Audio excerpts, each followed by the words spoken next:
Today we've come over to Walmer Castle and Gardens in Kent. We've come over to see Philip Oostenbrink, who is the head gardener here. He's been here about 6 years now. He's planted this specific moat in jungle style plants. We're in the second week of November now, so it's just hanging on in there. There's still plenty to see. So we're going to catch up with him now, shall we? So this is the entrance to the castle and the moat itself. Look at that, absolutely stunning. If we come down here, it should be down here somewhere.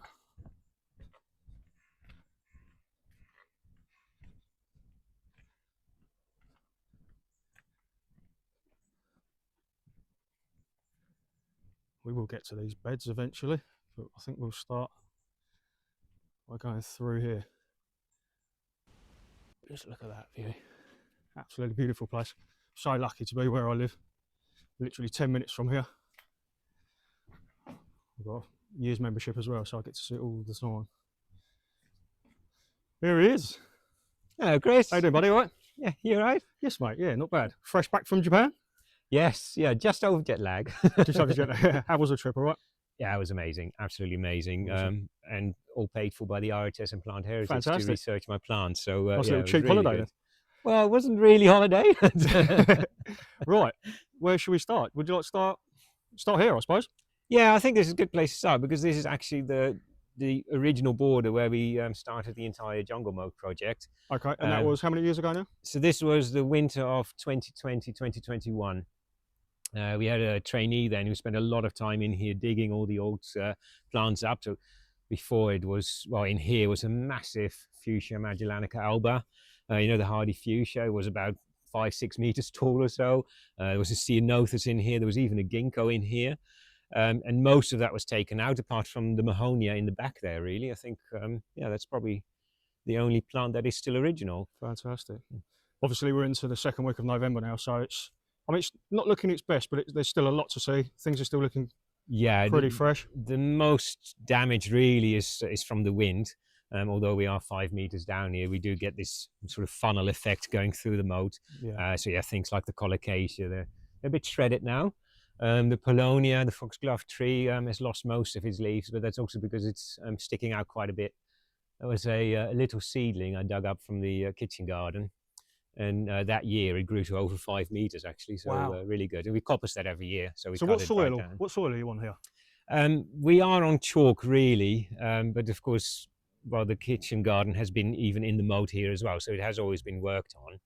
And down here we also have a bit of clay in places, so it can get a bit claggy down here. Do you mulch much at all? Yes, loads. Yeah, we tend to do the entire moat every winter.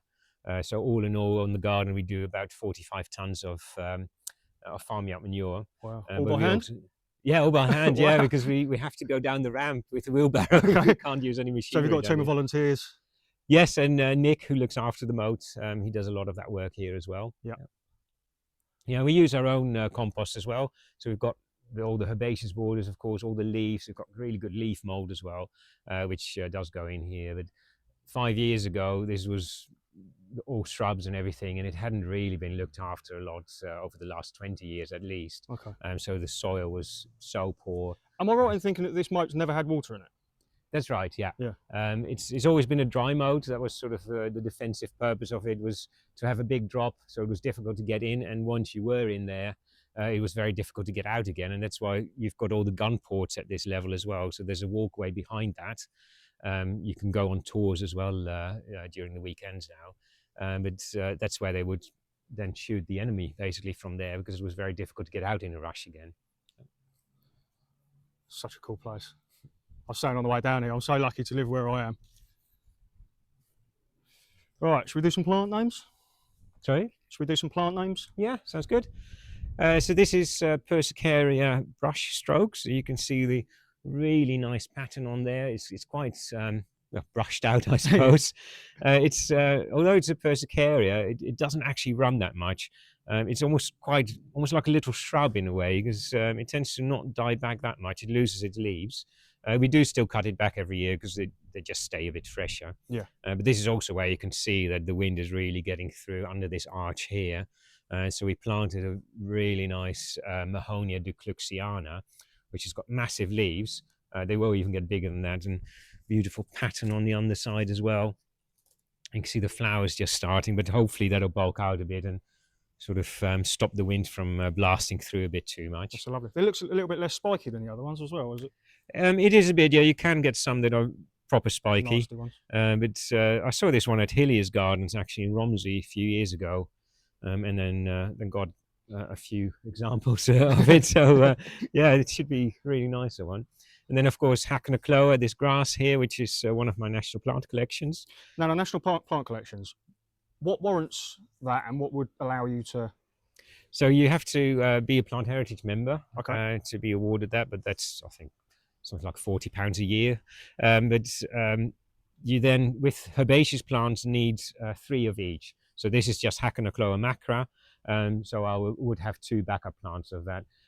This isn't actually where the national collection is held. It is just, I have got them at home, of course, but Okay. obviously I'll use them here. But all in all, you try to get about 85%, 90% of the ones that are registered in the plant finder, the RHS plant finder. But then plant heritage will also help you identify older cultivars, because it is about preserving garden plants that have been grown in the UK. Okay. So technically you only need the ones that have been grown in the UK at some point, but of course if you're a plant collector you want all of them. Yep. So I've got that, and I think I've got about 20 different cultivars of Hacknacloa macra. The other one that is also one of my national collections, there's a really poor example here, but just down here is Bomeria. And that's a national collection that I share with my friend Bruce, who has a nursery, Newbury Farm Plants in Bedfordshire, in Silsoe. So I have some of these plants, and he does the backups and the propagation of them as well. Right. And that's a nettle, so it's an Asiatic nettle that doesn't sting and it doesn't run either, but it's just got these beautiful, sometimes quite big leaves as well. And you can see the autumn color on them is amazing as well. And it's something a lot of people don't think of when it's a herbaceous perennial, that they will also have nice autumn color. Mm-hmm. But these really get this beautiful golden color. And you can see the flowers. You can see that it's related to our stinging nettles, because it's got these little, green, almost bulbous flowers in a way, I suppose. Yeah, but as I said, it doesn't sting at all. And you found a variegated nettle? Oh, yeah. Yes, I did. Yeah, it's on a broad walk actually.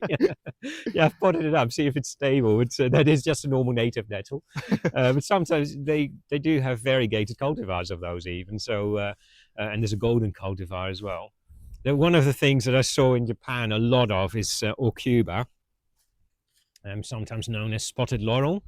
So this is a really beautiful one with very fine spots. But in Japan, I saw so many different ones of that spotted ones, and it's one. You see those spotted laurels here, and you just think, they're just horrible things. They usually look quite sickly. I don't actually like those either. We've got a lot of them here in the woodland, because it's one of those Victorian plants that they had everywhere. But there, they had so many different cultivars, and then you suddenly start looking at it in a different way, because you think, oh, there's actually really nice ones as well. So this was already a nice one. We've got some other species, some green ones. We're just going to point this absolute monster Yeah. out. One of the stars of the show. Yeah. Brassiops mitis, this one is. Really lovely thing. It is the mature form. So when they're younger, the leaf is far more cut. It is like a snowflake. But this one, of course, well, what is it? About 4 meters tall now, I suppose. And this is actually the smaller of the two, because we've got another one. But that was only planted in 2020. And you can see how quickly it has grown. Very hardy. They're as hardy as a Tetrapanax. So if you can grow Tetrapanax, they're fine. But these massive things, I love them. Is that where the one I bought from you came from? It's not been propagated from that, has it? No. That was probably a batch later. yeah. Slightly younger, but this one, I bought a little plant. It was only 30 centimeters in 2020, and this is how much it's grown already. Perfect environment, I suppose, isn't it? Yeah, it is. Yeah. But this side is really shady, and that's also something that we like to sort of show, is what you can grow in different aspects, because of course the moat goes all around the castle, so you've got every aspect. This side barely gets any sunshine at all, even in the height of summer. But then of course on the other side we've got really sunny conditions, very dry conditions as well. And I still want to show how you can actually grow a jungle garden even in conditions like that, because it doesn't always have to be about shade or semi-shade. It can also be in sunnier spots. And what I found with my garden as well, especially as the canopy has grown, plants that normally do prefer some sunlight, when they are shaded out, they take on almost a different form Yes, and look yeah. like a completely different plant, which Yeah, is, yeah, quite often the leaves grow bigger because they still want to get that yeah, same they change colour, energy. especially with the ensetes. I Yeah, found they yeah, stay a darker green and they get yes, lankier, and yeah, yeah, they just look like a different plant, which is quite cool. yeah. No, absolutely, yeah. This here is a really lovely flower. I don't normally do flowers, but in here also because this plant has got this beautiful leaf. It's a toad lily, Tricertus, and this is long gen violet, which is quite a tall one, but it'll keep on flowering almost all throughout winter if you're not very frosty. Last year it was still in flower by Christmas time. This one, Wow, it's a lovely leaf as well, isn't it? yeah, it is this big glossy leaf, which is why it has got a space in the jungle moat as well. Because for most of the year it'll have these big glossy leaves, and then only sort of September October time is when these beautiful flowers come out. Yeah, it's a stunner. Mm. Yeah. Same sort of effects as Verbena bonariensis, isn't it? It is a bit, yeah. So that splashes. yeah, the splashy bit, yeah, A bit more quite interesting. cloudy in a more way. interesting. Yeah. We've got a gunnera as well. So I'm not allowed to grow the normal gunnera that you get in garden centres because they are banned now. But this is Kilipiana, which has got this beautiful red veining on it as well, which I got from Creek Farm Plants. It's beautiful, isn't it? Really lovely thing, yeah. And it's actually grown. It's only planted this year. It's actually grown quite a bit. It's supposed to be hardy, definitely in this area. It's not one of the hardiest varieties, so it's not as hardy as some of the others. Like the manicata, for instance, but as I said, that is banned now, and of course, as a public garden, you couldn't start growing that. No, You get so many not. comments. But this is just an amazing thing, and I think here, yeah, we don't tend to go down that much. Last winter we had about -2 a couple of nights, so that's all right. But here, yeah, it should be all right to grow. And another one of her Brassiops just here. You can see it's now just getting above the mowed wall, and that's 5 meters. But yeah, it's a bit more beaten by the wind now. Yeah, it's a bit more open to the elements, that one, Yeah. isn't it? Yeah. Yeah, Pseudopanax chainsaw, this one is. A really lovely thing You can as see well. why. Yeah. And some more Brassiops in there as well, which is a really good one. That's a cultivar of Japonicus, this one. With the nice red petioles as well, and the red stems. You can see. Very nice thing. Definitely one if you have a shady corner to grow Bromeria. Lovely. Follow you through. Yeah, so this is now more east facing. Gets quite a lot of sunshine, early morning sunshine until about midday, I suppose. And yeah, we were getting quite full now. I just got some more plants the other week from a nursery as well. And it used to be like whenever we went into the moat to plant something, we could easily find a spot, but it's now really filling out. So yeah, it's a bit more difficult to find places for things. How long has this Tetrapanax been in, just out of interest? This one hasn't actually not that long, because I remember visiting in 2017. I've actually still got the picture where it was a small plant. Yeah. That's come from one plant, is it? Yes, yeah, it is one that spreads quite a bit, this one. But you can see all the flowers on top effective. as well. Yeah. Absolutely beautiful. We tend to get them into flower, but we don't tend to get the berries on them because yeah, it's just too late in the year that they'll flower. But this one is quite nice because it's also the petioles and the veining turns red in autumn. So you can just about see it here, and then the leaf will start turning red as well. Yes, beautiful. Yeah, beautiful, massive thing this. We've got the National Collection of Tetrapanax, of course, so we've got about 8 different cultivars on now, I think. We've walked past Steroidal Giant already. Empress is on that side as well, where we just were. And then Mei Feng. Yeah, they're just starting to drop their leaves now. It's still looking all right. I mean, the backdrop of the castle is it's just stunning. For anyone that can get here, it's well worth, especially in the height of summer, isn't it? It's well worth the journey down. It's from, well, the moat itself, probably late June is when it really starts filling out and have that impact. So overwintering wise, is there much work to do regarding lifting things or anything like that, or is most of it hardy? No, we don't lift anything. No, that's sort of when I wrote my book, The Jungle Garden, as well. It's the whole thing about the jungle garden is that you leave things in. It's more about the foliage, and that is the difference with, for instance, tropical or exotic gardens. That yeah, with tropical, it's also about the bright flowers, and quite often you lift things. But my aim has always been, jungle gardening is about hardy things, and I know in this part of the UK more things will be hardier than Yeah. in other parts of the UK, but still some of the plants in here are hardy to -25, so can easily be grown anywhere in the UK. So have a look at this May thing, shall we? Yes, yeah. Yeah, it's looking a bit sparse at the moment. When I came earlier this year, it was just absolutely monstrous. Yes, the leaves grow huge. It is quite often with Tetrapanax that the second and third years, the leaves are huge, and then yeah, it gets to more of a mature size, I suppose. But it's really good one. It doesn't spread too much either, this one, which is quite nice.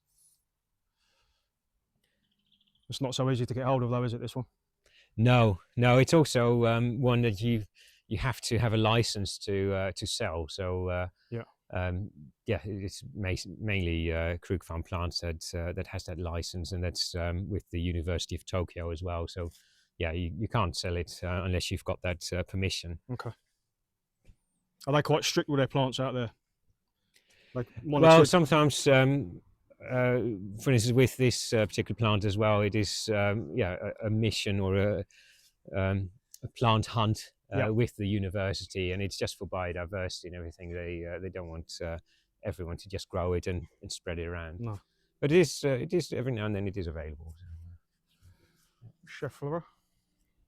Heptaplerum now, yeah, or Schefflera. What have they changed it Macrophylla. to? Heptaplerum, this one is. Yeah. We used to have a few more. It's an amazing one, Macrophylla, this one.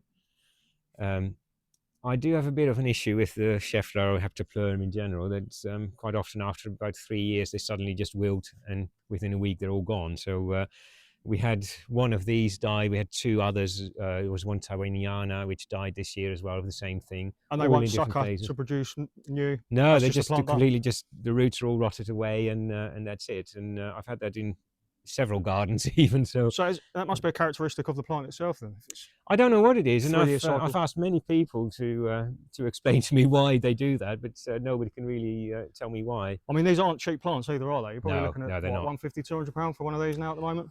Don't you can think I find them paid that cheaper. for these. No, I think I paid far less for these, but I think you would nowadays. yeah, they are amazing.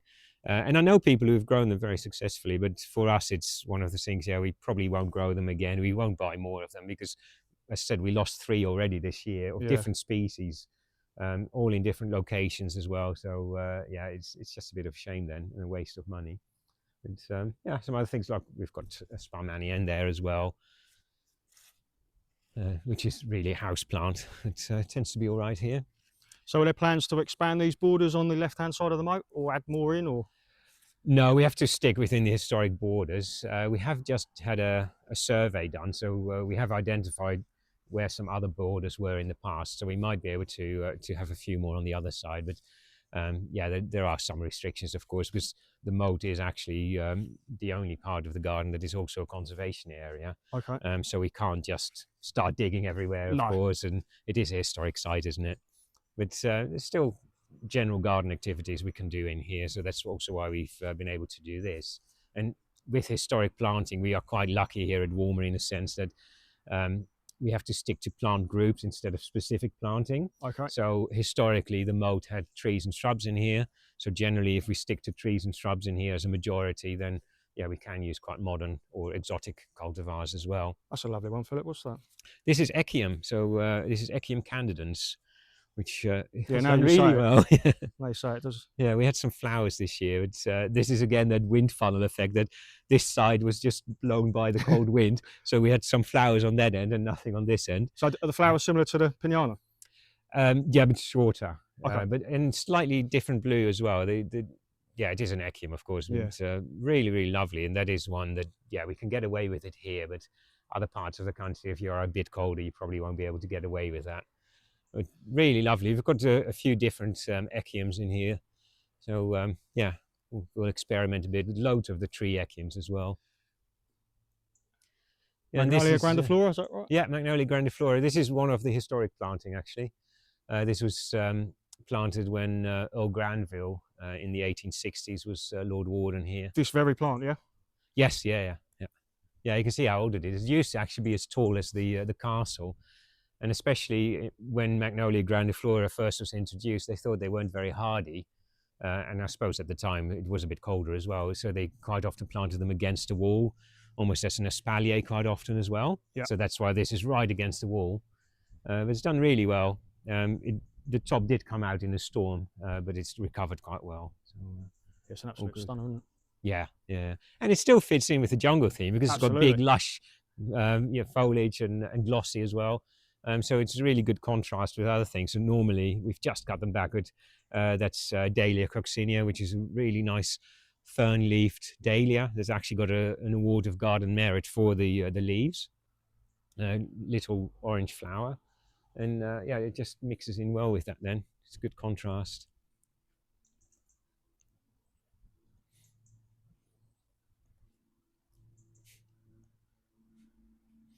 And also because this is the sunny side, things like Coronilla, for instance, we've got these here as well, which love sunshine, dry soils as well. It'll do really well, and then you still have this different leaf texture, quite bluish leaf as well, and very scented yellow flowers there. And that'll flower right the way through, will it, from early summer? Yeah, well, even earlier than that. They tend to flower, well, not flower for about a month a year. Okay.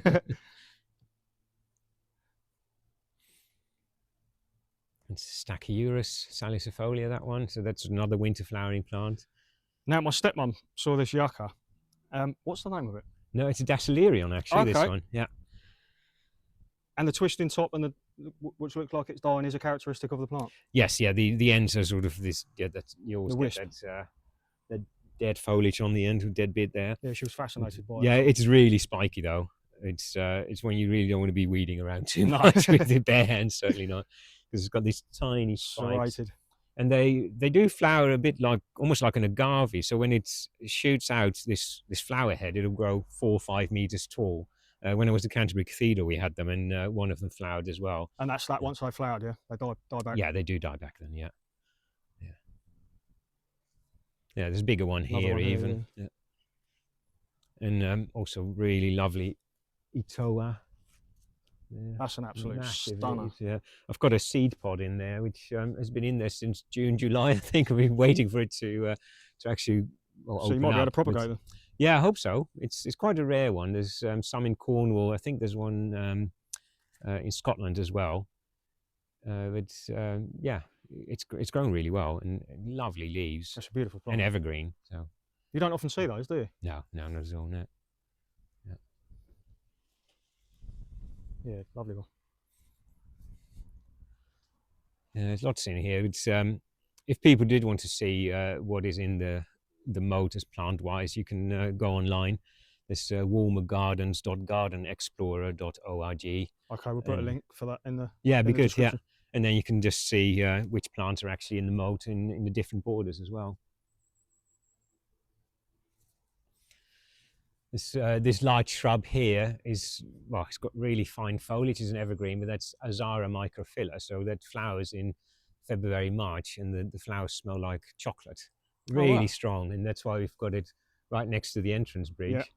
Because if people then walk across, quite often in winter we do have to close the moat because it does get quite boggy, but then at least you can still get that smell from the moat as well. Yeah, many questions through the summer asking what that smell is. Well, spring even, it's February, March, so you do get that. And quite often the tree echiums is the #1 question as well. What's those big purple flowers? Yeah, we have got loads of those. Yeah, the Beconii. So that is something that we only planted this spring. That's beautiful. Yeah, it is very good. Yeah, but we'll see if it's hardy. It might be all right here, but generally. Is it related to Milianthus? No. No, it isn't. No. Yeah. Very similar. Beconii frutescens, I think it is. Yeah, it's a nice one. Yeah, got that from Mike Clifford, who grows all the rarest stuff. So. Yeah, we know about Mike. Hello to Mike, if you're watching. Yeah. And this was really the first Tetrapanax that we planted, apart from the one that we saw up there, which was planted in 2017. But this is Tetrapanax papyrifer Daisu Shun. which you can see is huge. This was planted in 2020. The main stem is still back there, so you can see it does spread quite a bit, but it's more upright. So you can also see that all the petioles tend to go more up, but the leaves can grow about 1.2 meters across. Massive thing. You do need a bit of space for it. Yeah. It's just amazing, and that's really why I also wanted to set up this this collection. Or well, it wasn't even setting up a national collection originally. I just wanted to have the range of all the Tetrapanax because you can just really see the differences. So how many are there? 6 or 7? We've got, I think, 8 or 9 Okay. now, but there's another 2 forms that we haven't got. There is a variegated form as well, which I'm after, but that's very difficult to get hold of. But yeah, they are all quite different in a way, and it's just such a shame that people tend to just know Tetrapanax rex and are so focused on that, even though there are so many other really beautiful cultivars. The latest one we got from Krug Farm, which was Tetrapanax papyrifera Christmas, which was apparently discovered on Christmas Day. That's why it's got that name. Okay. But that fades to this beautiful red. The leaves are red. The petioles are red at the moment as well.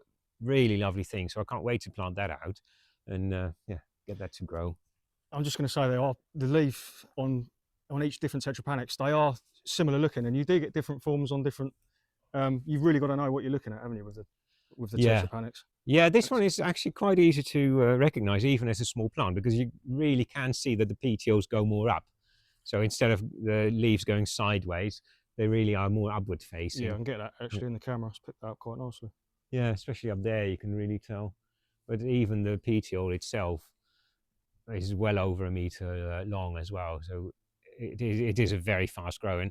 Because it matures a bit quicker, it also means that they tend to get through the first winters a bit easier than, for instance, a Tetrapanax rex, because you tend to have to cover those up for a few years. But this one, in a year, the main stem grew over a meter even. Wow. So they do mature a bit quicker, some of them. Then another Magnolia, De La Valle, which we have up here, which was actually somewhere else in the garden, but we moved it down here. Also an evergreen and still flowering. I do have an idea that this one might flower at night because I never see the flowers. they've always just gone Or you're over. not here enough. Oh well, gallivanting in Japan. Yeah, exactly. Yeah. And one of the first things even as well that we planted on this side is this is Sichuan pepper. So you can actually harvest the peppercorns as well once they've opened up, once the seed is out. You can use those, and it's one that you do need to mix with other peppers because it's very floral. So if you would use it on itself, it would just taste like fairy liquid almost. It's very, very good though.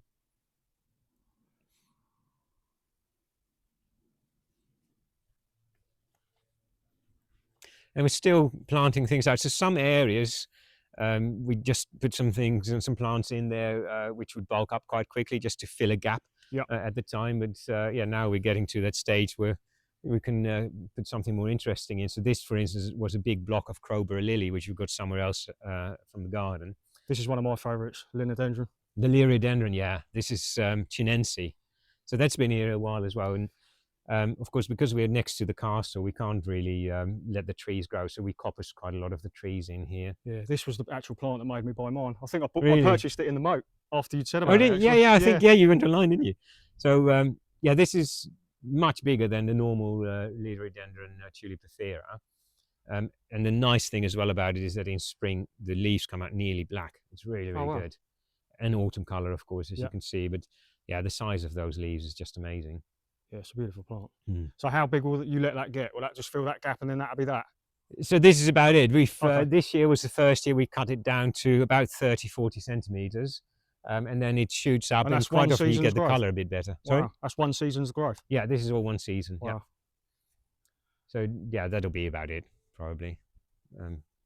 Yeah, just to keep it as a shrub, more or less. That's not an acanthus, is it? It is, oh, it is. Yes, yeah. It's still a flower as well. Tiny bit of a flower. Acanthus senii, Ethiopian acanthus. I nearly bought one last week. I didn't in the end, yeah. I should have done. Yeah, it likes a lot of sunshine, quite dry soil as well. Not for my garden then. No, it's Maybe out the front. it is really one for a very, very sunny spot. But when they do like it, they're really good. Yeah. Yeah. I think this is my favourite vantage point of the whole moat. Yeah, quite a lot of these things were actually already in here. So the border on the left with the Nefophia and the cannas, mainly the lobelia at the front that has already been put in there, which is really good for foliage, but it also has these yellow and red flowers earlier on in the year. But I just love that fine foliage, and it's just such a good one with the tree ferns and the cannas. Of course, some Tetrapanax in here as well. Yeah. This is actually the Tetrapanax rex down here. And then just in the corner, I don't know if you can see that is the Cornish form of rex. We'll get in amongst that. We'll try and... Yeah. Yeah, that's a monster. Perfect place for that, doesn't it? Yeah, it loves it there. Yeah, and that's only 2 years old even. Is it really? Yeah. Yeah. We've got quite a lot of tree dahlias as well all around the moat, and this is one of our latest ones, which is a selection which grows even taller than the normal species apparently, but our normal species grew over 5 meters already, so Wow. I can't wait to see this grow a bit more. And just for everybody, what did you name your mower? Oh, this is Freddie Mercury. Yeah. And the other one is David Mowie. David Mowie. I think he's peeking around the corner there. Yeah, they're usually not very active because they're playing up quite a bit. Just like rock stars, mate. Yeah. Right, well, this is the end of the moat. Thanks ever so much for joining us. Yeah, pleasure. If you've enjoyed the video, like and subscribe. And if you've got any questions for Philip or myself, just leave them in the comments, and we'll try and get back to you. Thanks again, guys. See you soon.